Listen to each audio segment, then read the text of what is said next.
Oh, now that's an intro. All right, let's calm down and let's get into the video. What's up, guys? Welcome back to the bridge side. My name is David. Before we get into the video, make sure you smash that like button and subscribe to the channel. Chelsea didn't just win against Fluminense. They absolutely dominated. They walked into the MetLife Stadium against a team dreaming of being literally the only Brazilian team to make it to the final. And we put on a masterclass to book our place in the Club World Cup final. But that domination wasn't just a team effort, it was done by three players who were simply on a different level, operating in a different world to everyone else on that pitch. In this video, I'm not just going to tell you who those players were, I'm going to tell you, with insane stats, game-defining moments, exactly why they were completely and utterly unplayable. We're in the final! Come on! This is, it was more than just a semi-final. Let's set the stage, alright? Because the context of this victory is what makes this performance so special. This was the FIFA Club World Cup semi-final. A massive occasion. The stadium was electric, and you have to give it to the Fluminense fans. They were unbelievable. We're talking over 70,000 in attendance. And the noise, the passion, the colour. This felt like it was a final in Rio. This wasn't a semi-final in New Jersey. They were on their feet for the entire match, singing, chanting, and waving their flags, creating literally a crazy atmosphere that could easily crush any team So if you are a Fluminense fan watching, big credit to you guys. You are honestly amazing. So shout out to you. This is the exact kind of pressure where legends are made or players crumble, and Fluminense were there to win. And in that environment, for certain players, to not even just cope, but to deliver performances of that magnitude is what separates the great from the good. And Chelsea needed leaders last night, and they needed game changers, and boy did we get them. The final score was 2-0, but the story of how we got there is all about individual brilliance shining through that pressure. So where else can we possibly start? Joao bloody Pedro. What a story, what a performance. Making his first ever competitive start for Chelsea, and just so it happens against his boyhood club. The team he joined where he was just 10 years old, you couldn't have scripted it better. But nobody could have predicted he would deliver two screamers like he did. He was, without a shadow, the man of the bloody match, if not the bloody tournament stuff'em. From the first whistle, you could just tell he was different. And in the 18th minute, he gave us that moment of magic after some quick interplay, and a clearance fell to him right on the edge of the area. Time seemed to just slow down for me. I don't know about you guys, but he took a touch to set himself, and then curled a right-footed shot straight into the top bins. The 44-year-old keeper Fabio had absolutely no chance. It was a goal Jackson could only dream of scoring. An unbloody believable goal. But he wasn't just done. The second goal, in the 56th minute, was arguably just as bloody better. It showed off everything he brings to this team. Power, pace, and clearly is finishing. It all started from a rapid counter-attack, right? Shout out to Palmer. He did amazingly well to keep hold of the ball and feed it to Enzo, who then, sent an outside the foot through ball to Pedro. And Joao just drove into the box, cut inside the defender, said, "See ya," and unleashed an absolute weapon of a strike that just exploded off his foot, broke the fucking inside of the crossbar. And us fans, we haven't seen goals like this since bloody Drogba. And what makes this performance even more incredible is the respect he showed. After both goals, no wild celebration. He just raised his hands, almost an apology, acknowledging the club that made him. And that's a touch of maturity and respect that speaks absolute volumes about his character. He later called it in his post-match interview that was a dream first start. And he was dead right. 2 goals from just 3 shots. A history-making debut. He's already given Enzo Maresca an impossible decision for the final. He simply has to start.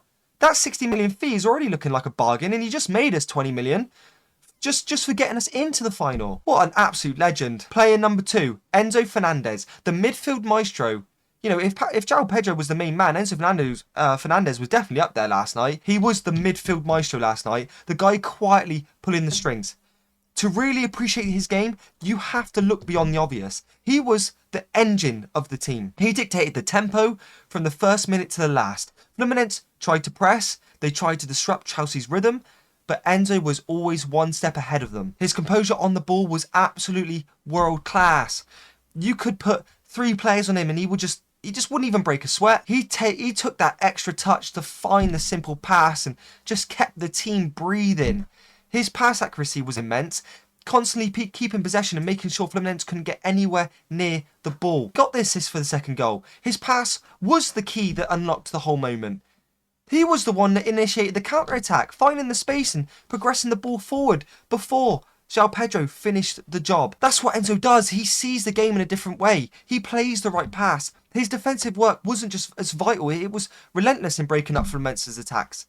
Reading the play and positioning himself perfectly to intercept passes and win the ball back. He was the critical link between our defence and attack. Without Enzo's dominance in the middle of the park, Joao Pedro would have never had the platform to work his magic. I'm so gassed, guys. I'm so fucking excited. I'm so happy. The last player for me completely went under the radar, I think, and I think he had a game of his life. And that player for me is Marc Cucurella. You know, the unsung hero in a game where obviously all the headlines are going to be stolen by an absolute mental 2-goal debut for Joao Pedro. But it's easy to overlook those moments that are just as decisive as a ball hit in the back of the net. That brings us to Marc, right? His contribution wasn't just measured, it can't be measured in goals and assists, but in a single game-changing moment of defensive genius that kept Chelsea firmly in control. All right, let's go back to the 26th minute of the game. Chelsea are 1-0 up after Pedro's stunner, but Fluminense are fighting back. You know, they build a swift attack and a clever piece of play that sends their attacker